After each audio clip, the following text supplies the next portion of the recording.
korban dari kapal. Pak, korban berapa orang, Pak? Korban berapa orang, Pak? Korban 1 orang, mereka berdua, dan satu kapal berdua. Diinfokan beliau itu kena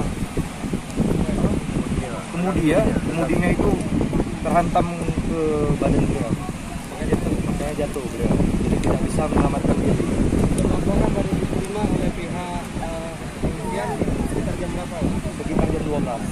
Jam 12. Kejadiannya sekira jam 12 kurang 10. 10 menit dari kejadian baru dapat info. Untuk identitas korban apa sudah diketahui? Identitas korban sudah kita ketahui.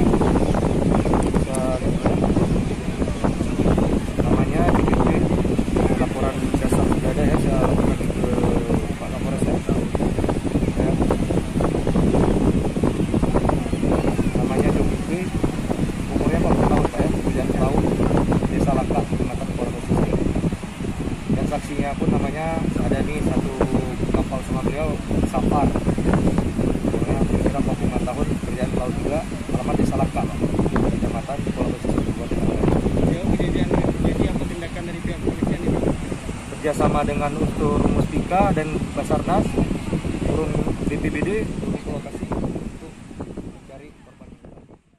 Awal kita setelah menerima informasi kita sudah mengecek situasi di lapangan.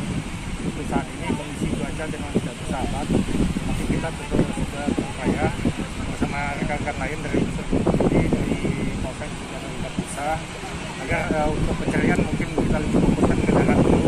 Jadi kita sisir di area barat ke arah selatan.